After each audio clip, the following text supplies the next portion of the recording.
Hi everybody, John Bornschein here, and this is Cable Lane. Today we continue in our study of experiencing God day by day. In today's devotional, it's titled Victory, One Step at a Time. Here's our scripture for today, Deuteronomy chapter 7, verse 22. And the Lord your God will drive out those nations before you, little by little. You will be unable to destroy them at once, lest the beasts of the field become too numerous for you. Now, initially, you're probably hearing what I just read and going, now, how does that apply to me as victory one step at a time? Well, let me give you context here. See, the people of Israel, the nation of Israel, all 12 tribes and those who went out of Egypt with them were in the wilderness, and God was bringing them into the promised land. This was the moment where they were right about to enter, and we know how that goes, that it was not by Moses, it would be through Joshua and Caleb that God would lead the children of those who were in the wilderness into the promised land. But here he gives them a glimpse as to God's strategy, that rather than just sending them into the promised land and bringing all the enemies of Israel to a crushing end, he was going to do it one step at a time. He had a methodical pace that he was going to set for the people of Israel. Not too often do we see scripturally or even in our own lives where God gives us the information behind the scenes of his reasoning as to why he does what he does. Rather, what we do know is this fact, that God has purposed a right prescription for you, the refiner's fire. It's often laced with a crushing, a heaviness, a pressure that comes through the refiner's fire. Why does he do that? It's because he's purging out of us all the toxins of sin, the thinking of the ways of flesh. We read a number of scriptures to this, in which we see in even 1 John 1:8 that we are lying if we say that we have no sin. We deceive ourselves because we are wrought with sin and sinful thinking. And the flesh is in contention with the Spirit, according to Galatians chapter 5, verse 17. We see a number of scriptures to this because the Apostle Paul constantly reiterates that this weakness of ours is found in our flesh and that the Spirit will drive something new. It will create something new in us. We're transformed then by the washing and renewing of our mind. And we see that in Romans chapter 12, verse 2. It's also in this where we find that we're able to take every thought captive to the will of God. That's a powerful one found in 2 Corinthians chapter 10, verses 3-5. Go and read that when you get a chance.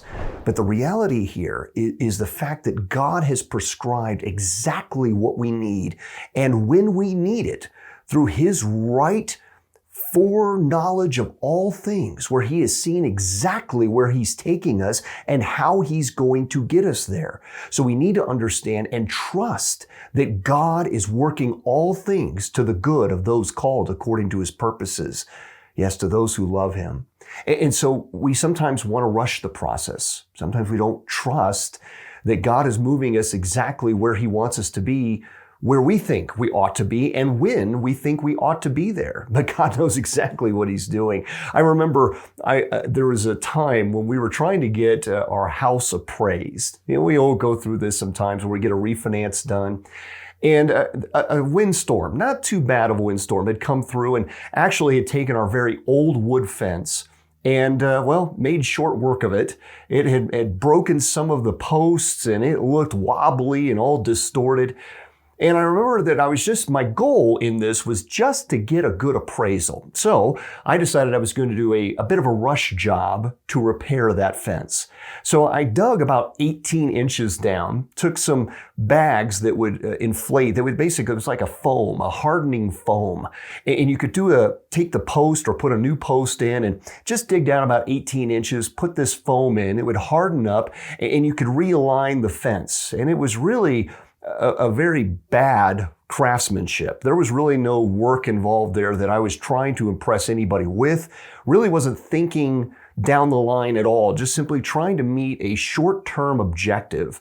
Well, God taught me rather quickly that you can't take any shortcuts in this process because another windstorm came through right afterwards and just blew it all down. It was a disaster. You see, in Colorado, you have to go down about 3 feet for your fence posts. And then you have to add about 90 pounds of ready mixed concrete, adding water to it for each and every one of those post holes. Now, mind you, the fence is only going to stand about 4 to 6 feet in height, and yet you've gone down about 3 feet.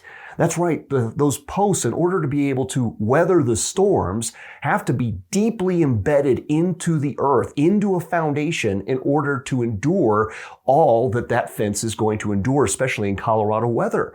Well, likewise, in our lives, we have to trust that, like a tree with deep-seated roots, that God is going to put forth a prescription that is a sanctification process so that we are deeply rooted to weather whatever storms of life are before us, so that we are firmly grounded in our faith. This is the victory one step at a time, but we cannot rush the process. God knows exactly what He's doing. Let me take you to what Dr. Henry Blackaby has a challenge for us. And when he says this, God will not take shortcuts in His process of making you like Christ. He sees your life from eternity and will take as long as necessary to produce lasting spiritual growth in you. Do not become impatient while God is producing Christ-likeness in you. Brothers and sisters, this is not something that happens quickly. It takes time, and God knows exactly what He's doing. God bless you, my friends. Take care.